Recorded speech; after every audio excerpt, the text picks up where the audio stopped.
Assalamualaikum. I'm Haikal and I want to thank Dr. Aznora, my supervisor, and my examiner Ms. Arifa for being here. We will discuss about defending my project proposal. The title of the project is Data Visualization of Online Learning Issues Among Students of Higher Education. There are key points in Chapter 1 proposal. We will discuss the background of studies related to big data, data visualization, and digital learning in education. From the studies made, we can discuss on problems, identify research objectives for project, research scopes, and research significance. We start off by providing background on big data. When it comes to defining big data, there are five characteristics that must be present, and that is volume, velocity, variety, veracity, and value. The five V characteristics represents the impact of big data in major industries such as healthcare, education, military, business, and many more.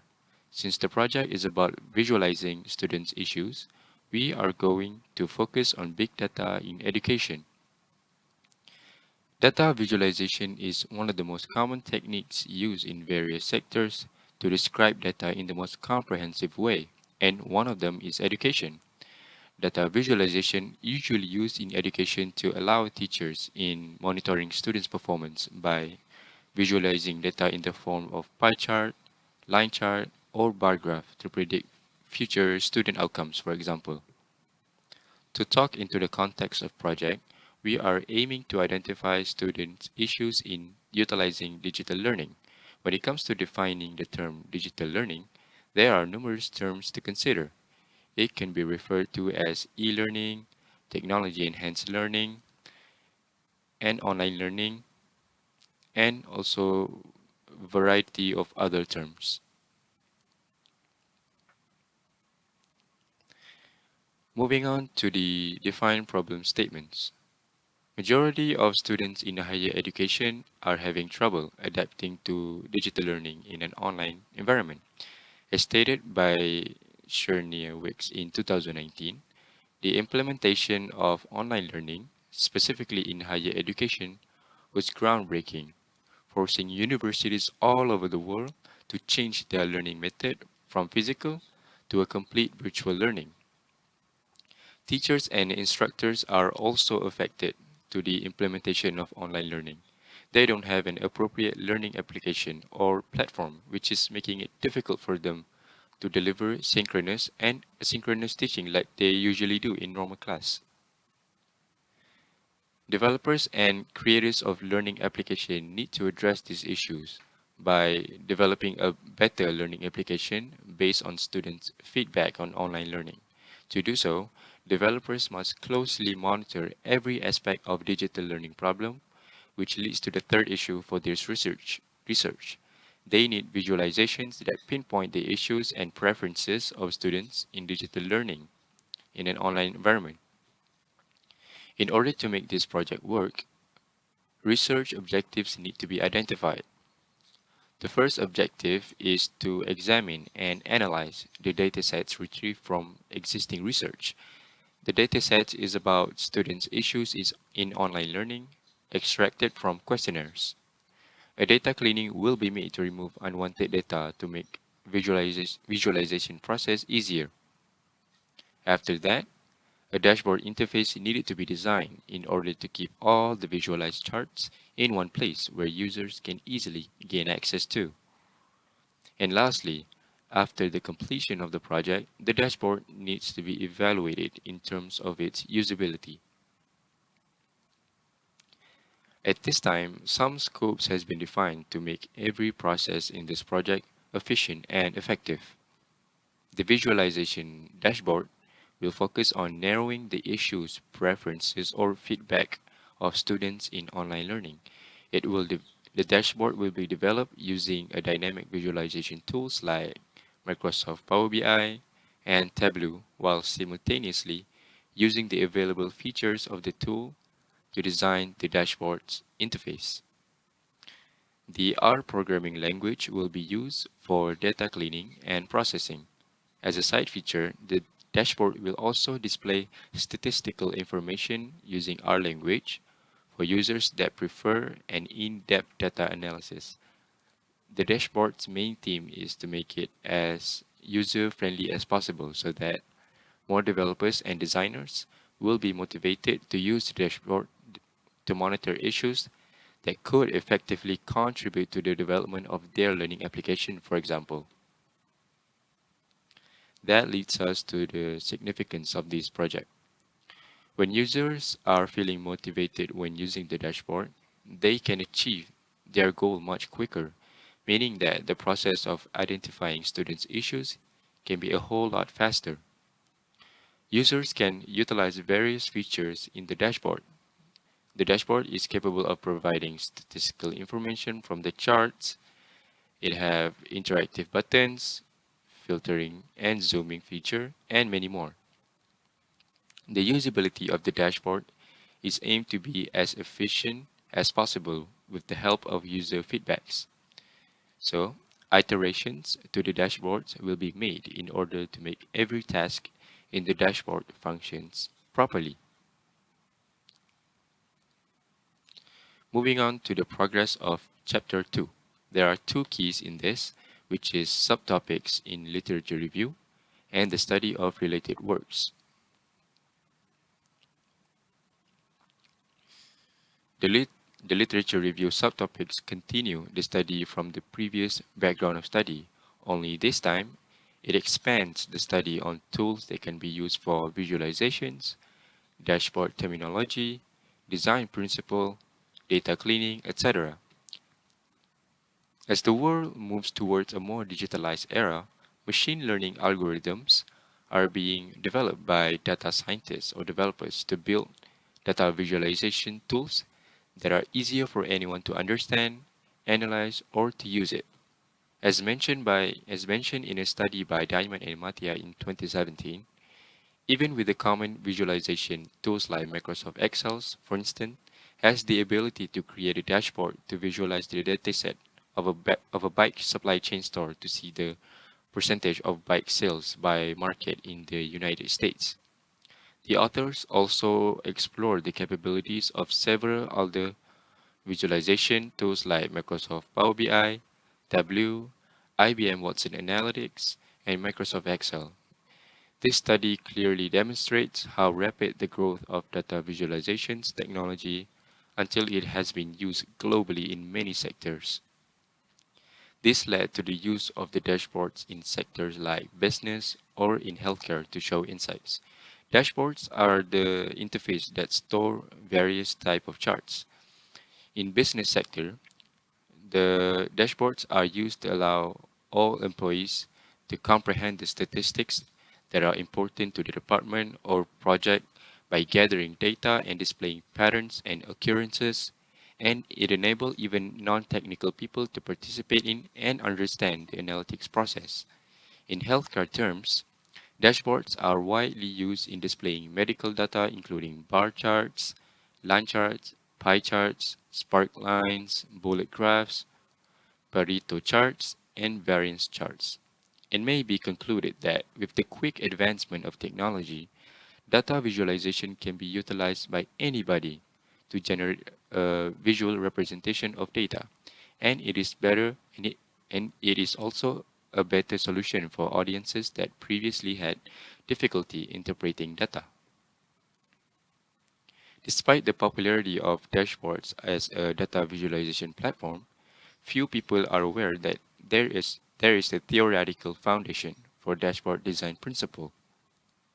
In 2019, Sedrakian investigated that relationship between dashboard design principles and learning science concepts eventually creates a conceptual model that connects dashboard design principles with learning process. So the design principles on dashboards can include interactive support, informative charts, clearly presented charts, zooming in on items of interest, as well as filtering out uninteresting items. Ultimately, non-IT professionals and non-expert casual may be able to build informative dashboards using various visualization tools with the practice of following the design principles. More than a decade ago, many unwanted data like data redundancy is frequently found in big data datasets collections. This is where data cleaning plays its role. Data cleaning is a process for determining if data is inaccurate, incomplete, or inappropriate, and then improving the quality of the data by correcting any problems found. Many tools can be used to do data cleaning. One of them is using R language. R has been implemented in many visualization tools, for example, Power BI, and it is used as a data cleaning method widely to use to display graphical findings without the interruption of unwanted data that can decrease the quality of the visualization. At this point, two related works has been identified.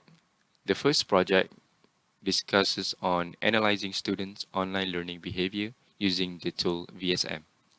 The analysis is started by extracting the log data obtained from an online learning platform called Moodle.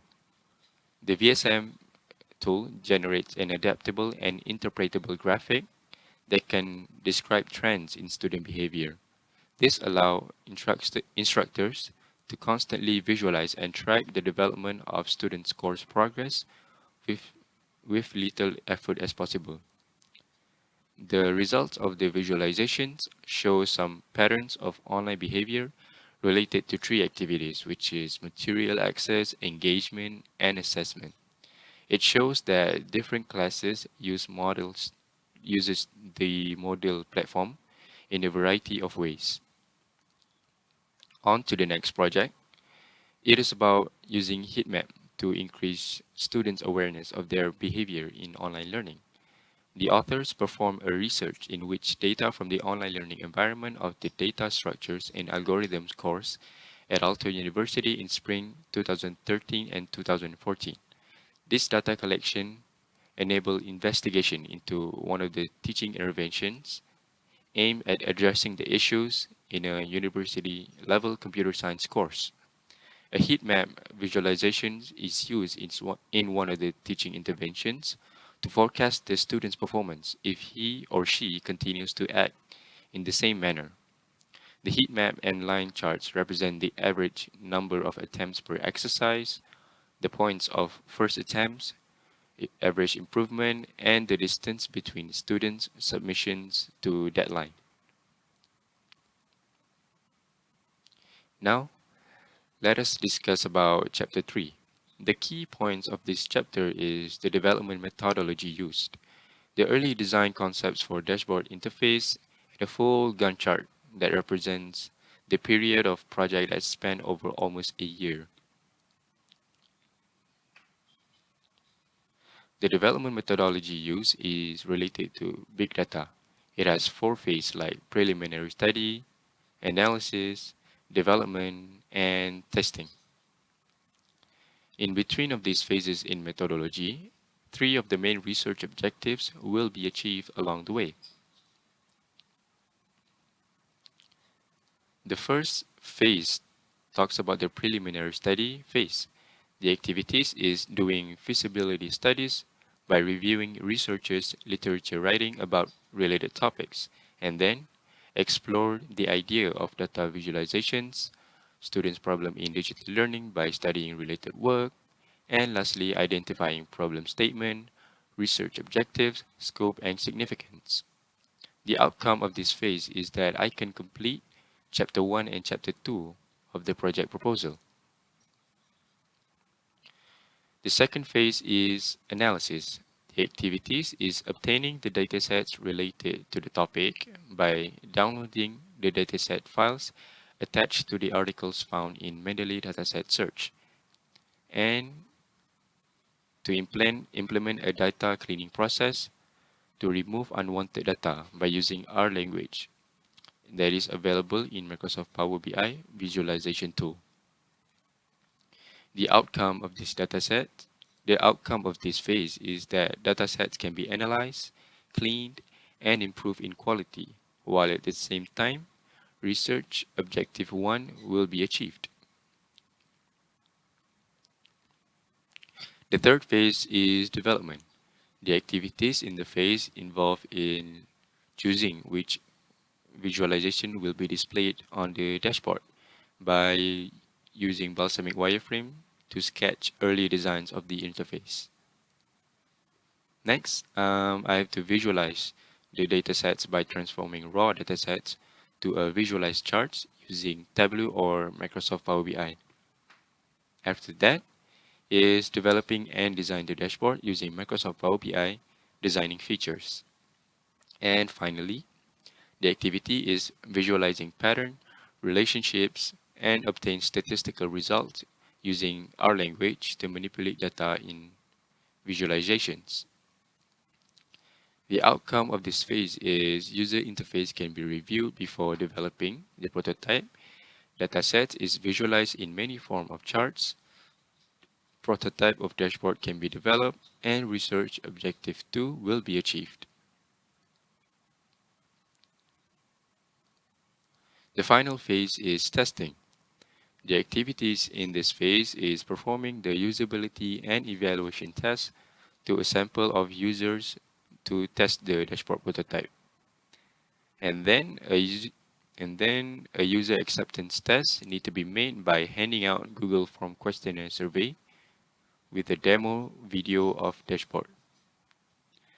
The outcome of this phase is prototype can be evaluated and user feedback can be obtained, and finally, research objective 3 can be achieved. This is the early sketch designs for the dashboard interface to give a better picture of the planned dashboard. These sketches are drawn using Balsamic wireframe program. The overview page will briefly overview the rest of the dashboard. In overview page, it can display the value of variables represented in percentages, numbers, or maybe page view, followed by several charts to briefly represent the data available in the dashboard. In visualizing in visualization page, we'll focus on visuals rather than just text. This page aims to visualize data in as many different types of charts as possible. Because of the slider image feature, the main container for the charts can be viewed as a slideshow so that many more charts can fit in one page. The statistical page covers the analytical part of the dashboard. For each visual, there will be statistical data like standard deviation, mean, median, and also mode. This is suitable for users that seek numbers and facts to expand their research on studies. Okay, so now the first Gantt chart is the first part of the Gantt chart is the project progress from March to July. The progress will be involving phase 1, 2, and 3. The first semester mainly focuses on paperwork, proposal, and early project designs. The next semester, the range of Gantt chart is from October to February, which is involving the completion of phase 3 and phase 4. During the second semester, the tasks are completely consumed with project development, all the way to the project's conclusion, which is the user testing process. Okay, that wraps up the presentation of the defense of my project proposal. Thank you.